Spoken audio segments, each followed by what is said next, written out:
الحمد للہ وحدہ والصلاة والسلام علی من لا نبی بعدہ۔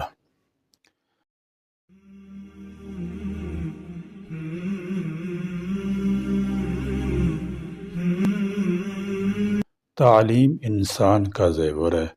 اس سے انسان اپنے اور بچوں کے مستقبل کو سنوارتا ہے۔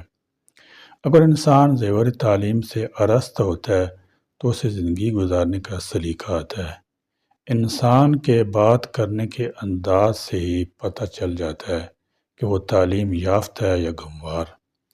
اس لیے اللہ تعالیٰ جل شانہ نے فرمایا قُلْ هَلْ يَسْتَوِي الَّذِينَ يَعْلَمُونَ وَالَّذِينَ لَا يَعْلَمُونَ إِنَّمَا يَتَذَكَّرُ أُولُو الْأَلْبَابِ،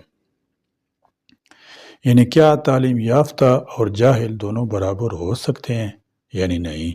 تعلیم یافتہ کی رفتار سے، گفتار سے، کھانے پینے کے انداز سے، رہن سہن سے، گویا اس کی ہر چیز سے یہ فرق نمایاں طور پر محسوس ہوتا ہے۔ تعلیم چاہے کسی بھی میدان کی ہو، دینی ہو یا دنیاوی ہو، اس سے بحث نہیں۔ فقط تعلیم اسے ہر چیز کا ڈھنگ سکھا دیتی ہے۔ موجودہ حالات میں جب کہ نہ اسلامی حکومت ہے اور نہ اسلامی تعلیم کی کوئی وقت اہمیت کہ اس کے ذریعے سرکاری ملازمت تو ملنے سے رہی، بلکہ مسلمان بھی اسے بہت قدر کی نظر سے نہیں دیکھتے۔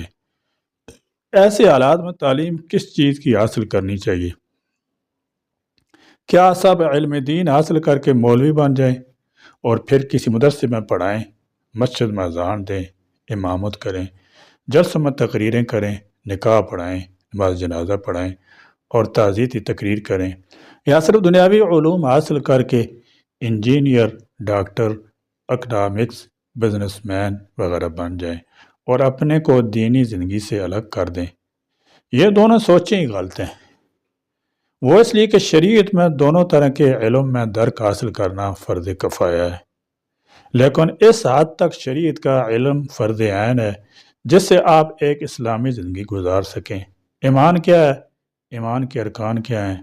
عبادتیں کتنی ہیں اور کیسی ادا کی جائیں؟ اللہ اور بندوں کے ہمارے اوپر بنیادی حقوق کیا کیا ہیں؟ وہ کیسے ادا کیے جائیں؟ اس حد تک علم حاصل کرنا ہر مسلمان پر فرض عین ہے۔ باقی مولوی بننا، مفتی بننا، اس طرح ڈاکٹر، انجینئر وغیرہ بننا فرض کفایہ ہے۔ بہت پہلے سے یہ بات مشہور چلی آ رہی ہے کہ علم دو طرح کے ہوتے ہیں، ایک دینی اور دوسرے دنیاوی۔ حالانکہ اگر غور کیا جائے اور غور سے دیکھا جائے تو سارے علم دینی ہیں، دنیاوی کوئی ہے ہی نہیں، کیونکہ جس علم کے سیکھنے، اس پر عمل کرنے سے ثواب، اس کے نہ سیکھنے اور اس پر عمل نہ کرنے سے عذاب و عقاب آتا ہو، وہ دنیاوی نہیں ہو سکتا۔ مثال کے طور پر ڈاکٹری لے لیجئے، کیا علم طب سیکھنا، اس کے مطابق مریضوں کا علاج کرنا دنیاوی عمل ہے؟ کیا اس پر ثواب و عقاب کا ترتب نہیں ہوتا؟ اس طرح روزی کمانے کے لیے کسی بھی جائز پیشے کا علم حاصل کر کے اسے ایمانداری سے کیا جائے تو کیا اس کو دنیاوی علم کہیں گے؟ بلکہ میں تو یہاں تک کہتا ہوں کہ ہر وہ علم جو انسان و حیوان کی خدمت کے لیے ہو وہ دینی ہے، دنیاوی نہیں۔ یہی وجہ ہے ہمارے اسلاف میں لوگ فقیہ، محدث بھی ہوتے تھے اور ساتھ ہی ساتھ اپنی معاش کا علم حاصل کر کے اس سے بھی روبہ عمل لاتے تھے۔ تاریخ میں بہت سے ایسے علماء ہیں جو بزاز، حداد، نساج اور علاج کے نام سے مشہور ہوئے۔ یا پھر دینی علم کی دو قسم کی جائیں، ایک علم دین خاص اور دوسرے علم دین عام۔ علم دین خاص سے وہ علم مراد لیا جائے جسے سیکھنے کے بعد مولوی کی ڈگری یا خطاب ملتا ہے، اور علم دینی عام سے مراد ہر وہ علم لیا جائے جس سے انسان و حیوان کی خدمت ہوتی ہے اور اسے خدمت خلق کے لیے استعمال کیا جائے۔ ان تمہیدی کلمات کے بعد آمدن برسر مطلب میں اصلی مدعا کی طرف آتا ہوں کہ اسلامی مدارس اور اصلی یونیورسٹیوں میں دینی تعلیم میں کیا فرق ہے۔ نمبر ایک، پہلا فرق تو یہ ہے کہ اسلامی مدارس عام مسلمانوں کے ہوتے ہیں اور انہی کے صدقات و خیرات سے چلتے ہیں، اس لیے مدرسین اور ان میں کام کرنے والوں کی تنخواہیں بہت ہی کم ہوتی ہیں، جس سے ان کی ضروریات زندگی بمشکل ہی کسی طرح پوری ہوتی ہیں، اور یونیورسٹیاں حکومت کے خرچ سے چلتی ہیں، اس لیے ان میں کام کرنے والے سارے لوگوں کی تنخواہیں اتنی ہوتی ہیں جن سے ان کی ساری ضروریات پوری ہو جاتی ہیں۔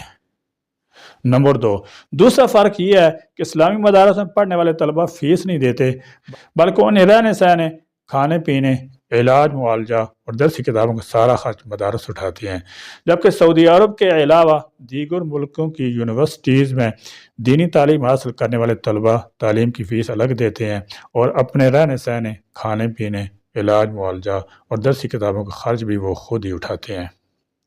تیسرا فرق یہ ہے کہ اسلامی مدارس میں کسی بھی مضمون کو مضمون کی حیثیت سے نہیں پڑھایا جاتا، بلکہ ان میں نظام ایسا نہ ہونے کی وجہ سے ایک کتاب مقرر ہوتی ہے اور اسے ختم کیا جاتا ہے، جبکہ یونیورسٹی میں مضمون کو مضمون کی حیثیت سے پڑھایا جاتا ہے، اس لیے جو گہرائی اسلامی مدارس میں آتی ہے وہ یونیورسٹی میں نہیں آتی۔